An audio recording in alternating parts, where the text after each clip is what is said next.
Alexandre Link foi no Três Irmãos e ele falou sobre a estética fascista nos filmes de herói. Vamos ver o que é isso? Então vamos. Que eu vejo de quadrinho de cinema aqui, você percebe que eu não sou um bom entendedor dessas situações. Você consegue perceber isso. Não, pô. Né, nitidamente. Você acha cara, que... o Link é crítico pra caralho. Depois, Não, mas depois ele vai fazer um eu beat quero que eu full faça um pistola. react meu. Eu tô vendo ele fazendo um beat não. falando assim, cara do céu, que esse cara do Três Irmãos não dá, velho. Cara, se eu tivesse full Não pistola, dá. eu tava respondendo agora, brother. É, Eu não sou de responder depois, não. Então, mas tá bom. na internet, da internet que você vive aí dentro hoje, você acha que a galera, a maioria é como eu sou? Porque eu vejo que a grande maioria da galera que tá na internet não entende quase nada, sabe? Pega um pequeno fragmento ali e se acha um intelectual. Mas aí tem a ver com essa dispersão da atenção que a internet causa. É um fenômeno... Não é o fato das pessoas serem mais ou menos burras, mais ou menos inteligentes, é dispersão de atenção, né, cara? Tipo, por exemplo, vocês viram que saiu um relatório recente, vazou, da Netflix, não sei de qual país, mas que aquilo deveria ser aplicado a toda a Netflix, de que você tem que reiterar os diálogos, porque as pessoas não assistem com atenção. Então, por exemplo... Caramba, velho, sério isso? Aham. E tu vê direito. Não só isso, como existem filmes que estão sendo feitos para serem vistos com segunda tela. Ou seja, você bota um filme na sua frente, assiste o filme que tá na sua frente, mas você tem um aplicativo do filme pra acompanhar o filme junto, vendo outra coisa no filme. Já existe isso acontecendo. Tinha isso na Netflix. Por exemplo, agora saiu esse filme de Frankenstein. Dá pra ser um vídeo longo. Eu achei uma porcaria. Já tem vídeo aqui no canal falando sobre Frankenstein também. Assista. Ele chega a repetir diálogos, que é só pra, sabe, assim, ó, já que tu não escutou da primeira Falei vez... isso que... vou falar de novo. Presta atenção. Dá 20 minutos de filme, eles repetem a mesma fala. E assim, além de repetir falas com alguma frequência no filme do Frankenstein do Del Toro, ele precisa reafirmar ações. Então tu vê o filme inteiro, e o filme inteiro você já entendeu que o Victor Frankenstein, o médico, portanto, ele é o monstro. O filme inteiro ele constrói essa ideia de que o verdadeiro monstro é o médico. O tempo inteiro tá isso sendo construído, mas no final ele precisa colocar o irmão falando: você é o verdadeiro monstro.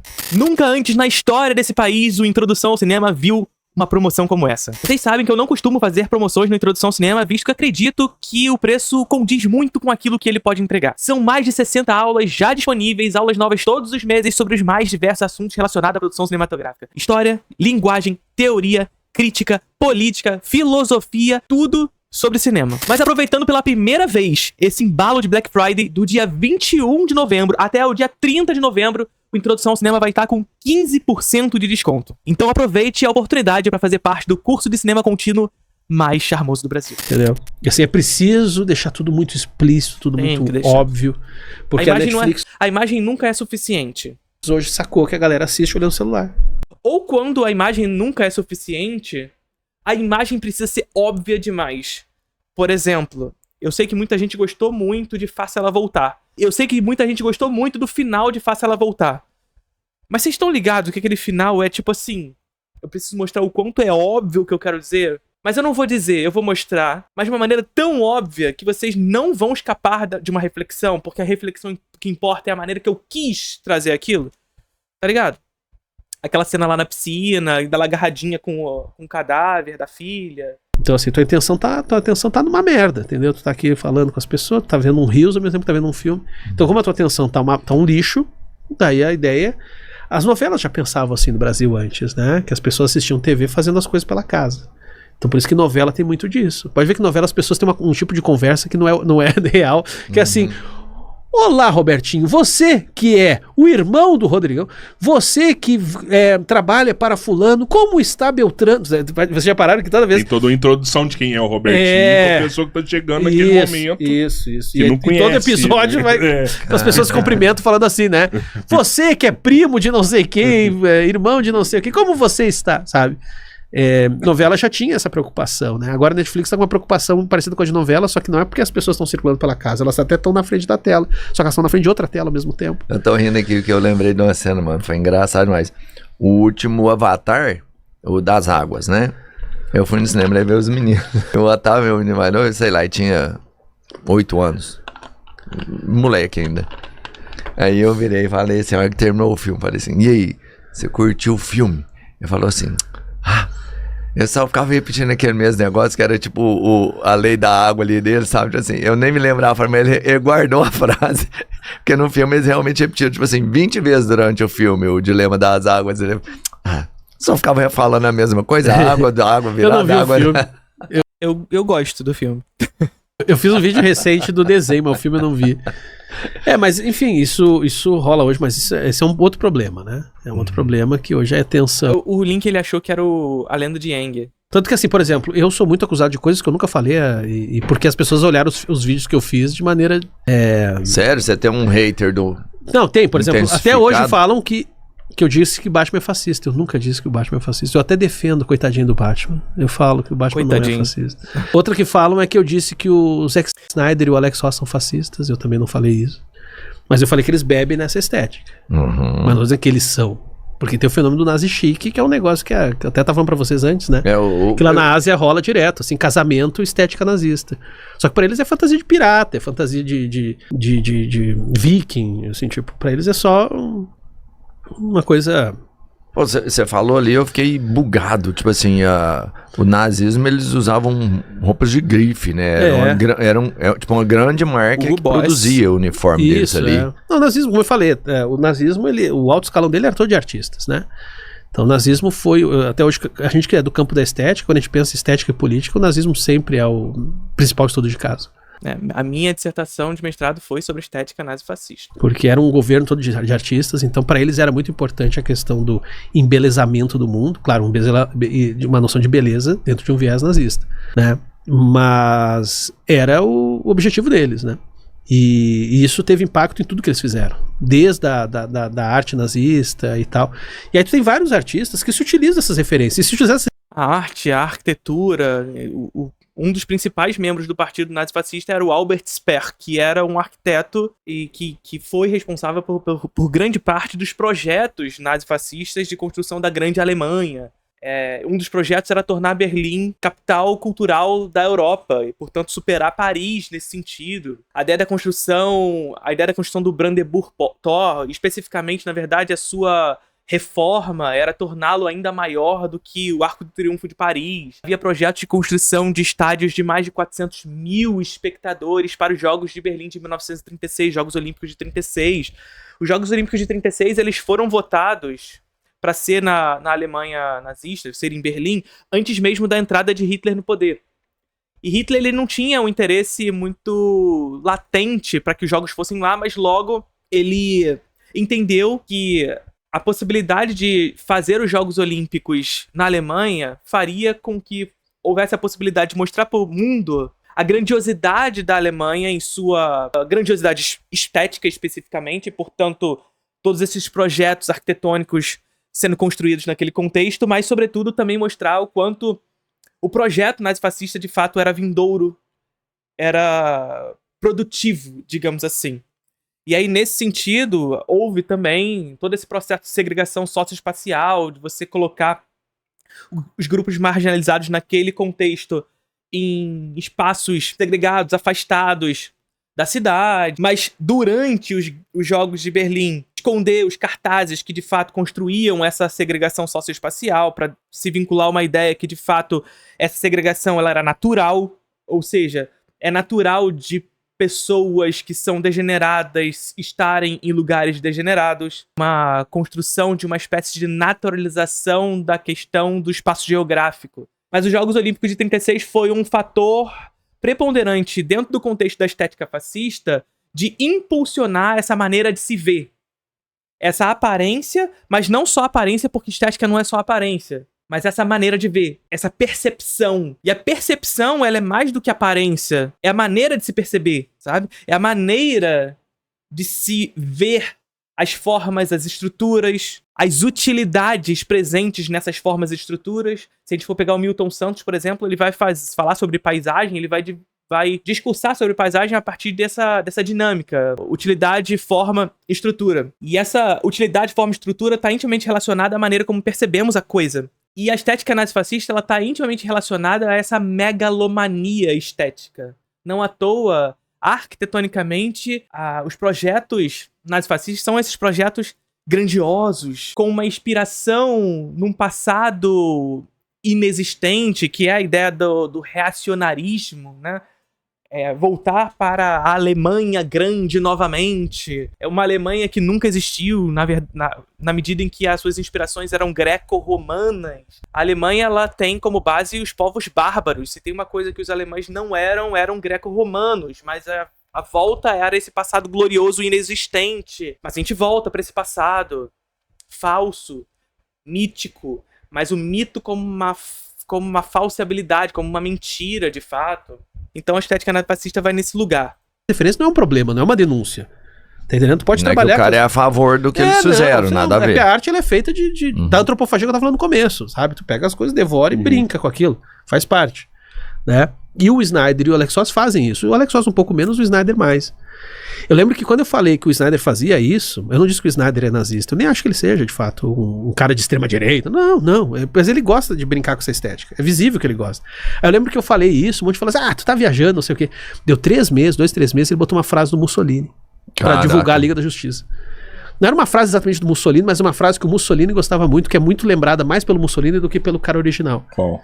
Não vou lembrar de cabeça agora a frase. Mas é do tipo, se nós não vencermos... É aqueles papos triunfalistas, assim, se nós não vencermos... Assim. E ele botou no Liga da Justiça. Em falar em triunfalismo, você pega os filmes da Leni Riefenstahl, que inclusive era uma das poucas mulheres dentro do partido nazista, de alto escalão. Pra vocês terem uma ideia, uma outra mulher que era de alto escalão no partido nazista era a ministra, esqueci agora exatamente qual era a função dela, mas era a ministra da família, uma espécie de Damares. E um dos projetos nazistas com relação a isso era justamente um projeto de natalismo, ou seja, de que houvesse o crescimento populacional da Alemanha justamente para ocupar aquilo que eles chamam de espaço vital.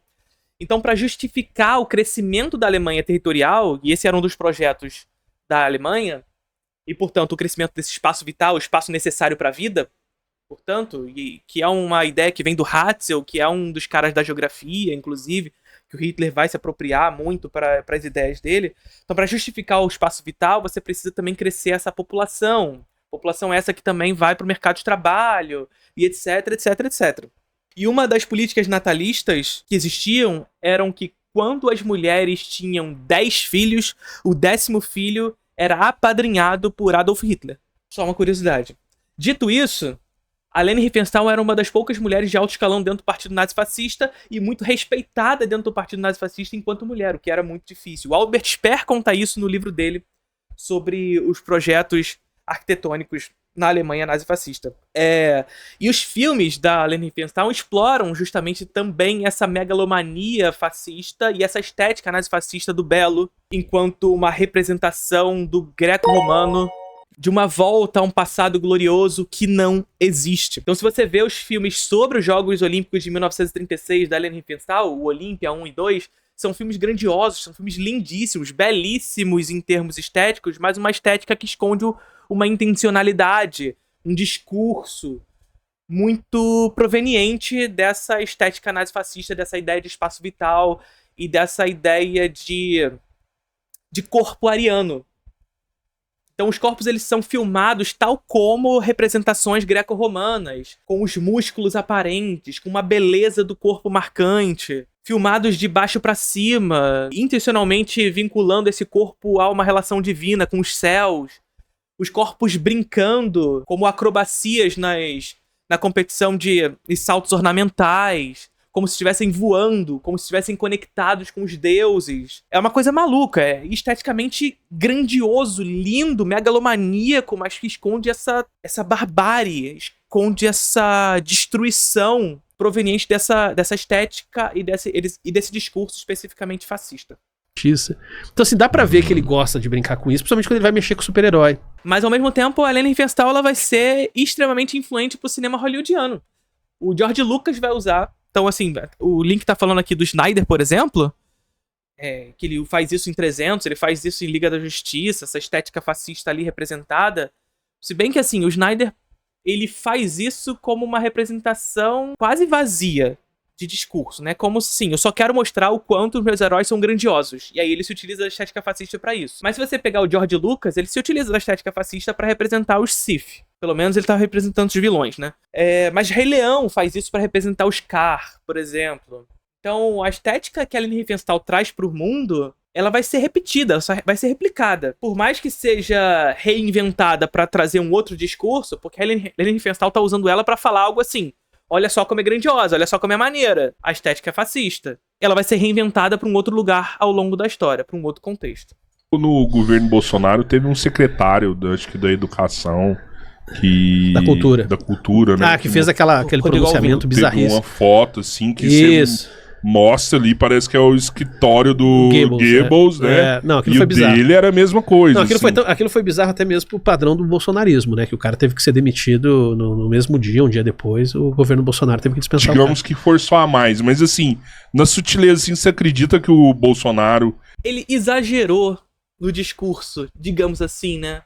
Porque a prática dele já era uma prática nazi-fascista, no trato da cultura. A parada é que ele foi explorar a estética na sua forma mais direta e frontal. E aí ficou escancarado demais. Foi só isso que aconteceu. Bebia dessa água, assim, de ter uma estética nazista dentro do seu governo? Não, acho que não. Sei lá, eu me lembro também de uma parada que ele sentou numa live e bem da época que rolou uma parada do leite, né? E tipo, vamos valorizar o leite no Brasil, né? Tal, dos produtores. Sim, aí o pessoal achou que tinha a ver com... todo mundo tomou leite ali e tal, os caras falaram, epa... Pode ser. Bom, olha a estética aí. Não, mas aí mas essa questão do leite, ela é uma coisa mais posterior, mas assim... Eu acho que, assim, conceitualmente... É posterior, mas é aquela parada, né? O nazismo, ele pode ser mais vinculado à ideia lá do nazismo histórico, etc. Mas o fascismo, ele não é só o fascismo histórico. Essa representação, ela vai surgindo ao longo da história. É discutível se o bolsonarismo, se o trumpismo é neofascismo, sabe? Eu acho discutível. Veja, isso não é pra abrandar o lado dos caras, não. Pode dizer até que é uma coisa pior ainda. Tá ligado? Mas eu acho que, conceitualmente, não sei se é muito preciso, não. Porque tem muita coisa diferente também, cara. Discordo. Muita coisa diferente, assim. Quando você olha, compara... Tem diferenças, claro que tem, porque até mesmo a estética, ela é carregada de contexto. Então, depende do momento onde determinado discurso é proferido. Com esses caras, assim, tu vê muita diferença. Sabe, por exemplo, aquela treta lá do Trump com o Zelensky, que é aquele talk show lá. Vocês lembram do barraco? Da carta ali? Vocês conseguem imaginar o Hitler participando de uma cena assim? Vocês conseguem imaginar? Não. Mas aí são só diferenças entre diferente. as pessoas. Tem uma dimensão do espetáculo que é uma coisa mais recente. Não que os nazistas não pensassem muito em espetáculo, eles pensavam muito, tanto que eu tô falando aqui que eles pensavam. Mas é aquela parada, é a gente entender que o fascismo, ele não é só o fascismo histórico, ele muda. Ele ganha novas características de acordo com as mudanças tecnológicas, inclusive. A maneira como o mundo se comporta. Então ele vai ganhando novos contornos. Ele vai ser diferente do fascismo histórico. Ele não vai ser réplica, mas ele tem padrões. Era de outro jeito, era muito diferente. O secretário do Trump e o Marco Rubio, né? Você acredita que tem alguma influência ali também nessa estética? Não, sim, só que o que eu quero dizer é que é uma estética diferente, assim, não dá pra falar que é a mesma. Eu não acho produtivo a gente ficar forçando uma comparação quando tem muita diferença, entendeu? Tá. Esse é o ponto. Não é querer encaixar tudo naquele lugar ali que não é. Eu falo isso porque, tipo assim, a galera que vem aqui, por exemplo, vem um monte de comunista aqui, sabe? E você pensar assim, até porque quando eles vêm aqui, eles falam assim, não, é um comunismo adaptado para a realidade que a gente tem. Não vai ser a mesma coisa da Rússia, não vai ser a mesma coisa da China, né? Ou não quer dizer que o Jones vem aqui, ele vai fazer as mesmas coisas que o Stalin fez. Não tem nada a ver, né? É tipo sobre isso também. Sim, e aí a gente também tem que cuidar para não ficar fazendo esses exemplos meio forçados. Mas aí não deixa de ser comunismo, essa parada. Assim, sabe? De ficar pensando em realidades de outro espaço, de outro tempo, sabe? E você falou uma coisa aqui no começo, que se é tudo, não é nada. Você começa a tudo ser fascismo, tudo isso é nazismo, exato, então nada vai ser. E aí é um problema, porque se começa realmente a crescer alguma coisa nesse sentido, ela já tá banalizada a ponto que... Sim, é a lógica do Pedro e o Lobo, né? Tu começa a gritar, olha o lobo, olha o lobo, olha o lobo. Quando tu grita o lobo o tempo todo, quando aparece o lobo de fato, ninguém mais tá prestando atenção, né? Cara, o Pedro e o Lobo. Caraca, esse filme marcou a minha infância e foi de um jeito terrível. Eu amava e odiava esse filme, porque eu queria ver esse filme todo dia. O Pedro e o Lobo. Assim, eu sei que é um conto, é mais antigo do que o filme, mas existe o filme O Pedro e o Lobo. E eu queria ver esse filme todo dia. Mas todo dia que eu assistia, eu tinha pesadelo. Todos os dias eu tinha pesadelo. A ponto de Tem um shopping aqui perto de casa que tinha uma loja e o manequim era um lobo. E, gente, lojas, não façam isso. Existem crianças no mundo. Eu vi uma live do Humberto, onde o cara tá perguntando pra ele o que é fascismo, né? E ele pega e fala, cara, fascismo não é uma parada assim tão fácil de identificar, principalmente se você ir naquelas características que são entregues pra você na escola, ó, é isso, é isso, é isso. Não é fácil assim. Mas você tem que ficar atento quando você começa a ver um movimento reacionário querendo buscar coisas que já foram superadas, trazer de volta, algo que não faz mais sentido. E aí sim, esse movimento reacionário você acaba caracterizando isso aí como fascismo. Não, sim, tô ligado. Só que, por exemplo, pega o próprio fascismo histórico. O fascismo da Itália era muito diferente do da Alemanha, que era muito diferente da Espanha, que era muito diferente do de Portugal. Eles tinham alguns pontos em comum, geralmente ultranacionalismo, tradicionalismo, mas é essa parada, eles não deixam de ser fascismo. Eles são diferentes. Mas eles têm padrões. Ainda assim, eles têm nuances, né? Por exemplo, pensando na questão da arte. O fascismo italiano adorava as vanguardas artísticas, futurismo, arte futurista, eles achavam interessante, porque era uma ideia de modernidade, eles queriam industrializar, modernizar a Itália. Então, eles adotaram toda uma ideia de moderno, que era muito interessante. Quando vai para a Alemanha... Mas Hitler, quando se alia à Itália nazifascista, ele fala sobre Mussolini como um grande líder greco-romano, por exemplo. E diz que a Itália é um país super produtivo nesse sentido, em construir o novo modelo político dali por diante, justamente porque a Itália tem um passado glorioso. Porque ela carrega consigo essa glória de um passado grande, que é mítico, que é falso, que leva a uma ideia de pulsão de morte. Porque é aquela ideia de, no passado era melhor, mas esse passado não existe. Mas a lógica tá ali, esse padrão existe. Eles vão beber na arte clássica. Eles não querem saber das vanguardas, eles até criminalizam as vanguardas. Sim. Falando que é arte de judeu e comunista. Degenerada. Então, assim, eles estão de olho, eles querem resgatar a arte clássica. Então, assim, tu tem esses contornos, isso não é uma coisa, não é um frufru, porque isso molda todo o imaginário daquele regime. Tu entende? Por exemplo, essa valorização de um corpo saudável e viril é o que depois vai caracterizar o extermínio de judeus, ciganos e tal, porque eles seriam supostamente corpos deformados, frágeis, sei lá.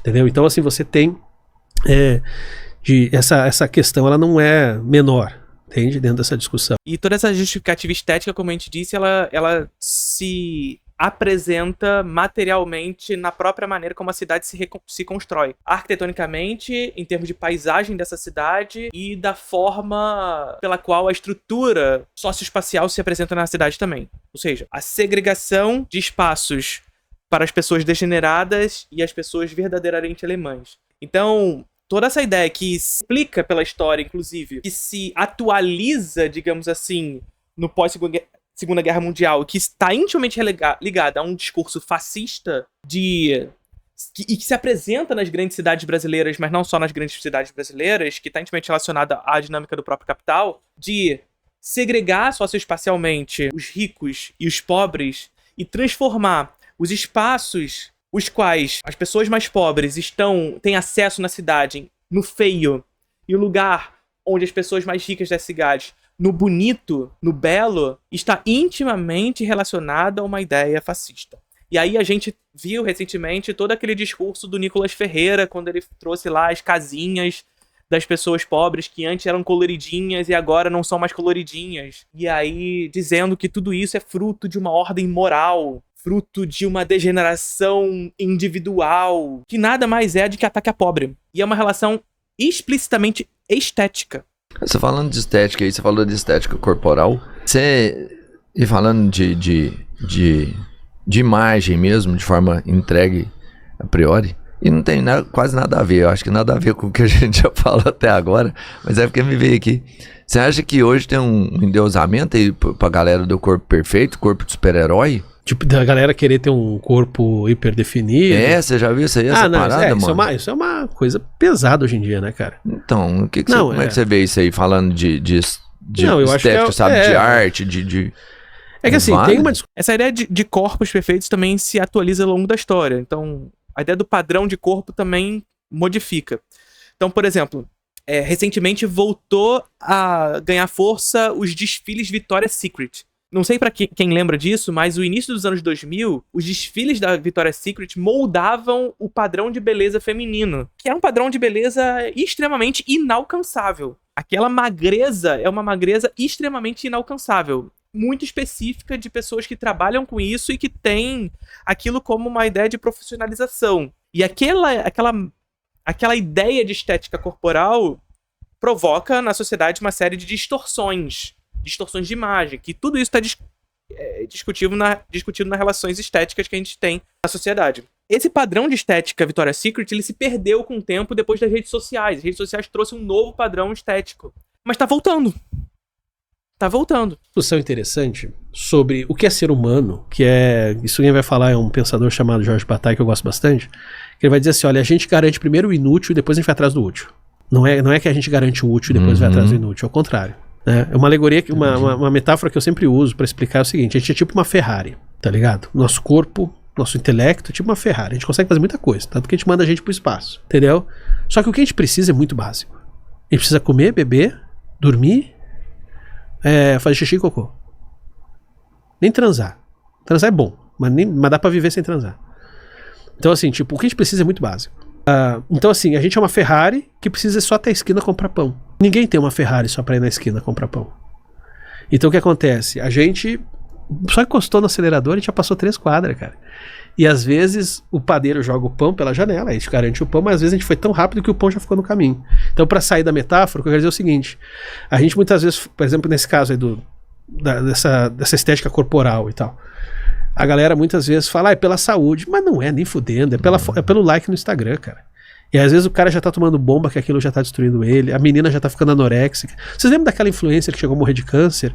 Que ela, pouco antes de morrer, guria nova. Mas a única coisa que eu discordo nisso é isso. Não é só pelo like no Instagram, é pela condição de ter o like. As condições que implicam ter o like no Instagram. Portanto, o pertencimento. É uma ideia que é lucrativa no final das contas, sabe? Lucrativa não pra quem faz, mas pra quem vende essa imagem. É a ideia da estética como mercadoria. Ficou revoltada, que o pessoal falou assim, nossa, tu tá tão linda. Ela falou, gente, eu não tô linda, eu tô com câncer, eu tô muito magra. E o pessoal falando, nossa, tu nunca teve tão bonita. E ela, gente, eu tô só doente, eu não tô bonita, tá ligado? Terrível. E então assim, a Ferrari passou já da padaria faz tempo, sabe? É que nem a gente comprar calça que não serve. A gente fala, não, eu vou comprar essa salva porque eu tenho a meta de servir lá na frente. Ou seja, o inútil antes do útil, tá ligado? Assim, tipo, eu vou criar todo aqui uma espécie quase de gamificação do meu corpo. E a utilidade da calça é me proteger do frio, eu não tô nem pensando nisso. Não é só proteger do frio. Não tô pensando nisso. Eu tô pensando em outras coisas. Pensando como eu vou ficar bonito, como eu vou ficar atraente, como eu vou... Então, essa questão do inútil que precede o útil, isso é uma coisa assim que o campo da estética, o campo da filosofia, estuda bastante. Né? Esse dispêndio do humano, assim, da gente gastar nossa energia para decorar interior. A gente foi o bicho que começou a fazer ferramenta, e aí a gente podia fazer mais ferramenta. A gente começou a pintar a parede, começou a fazer desenho na parede.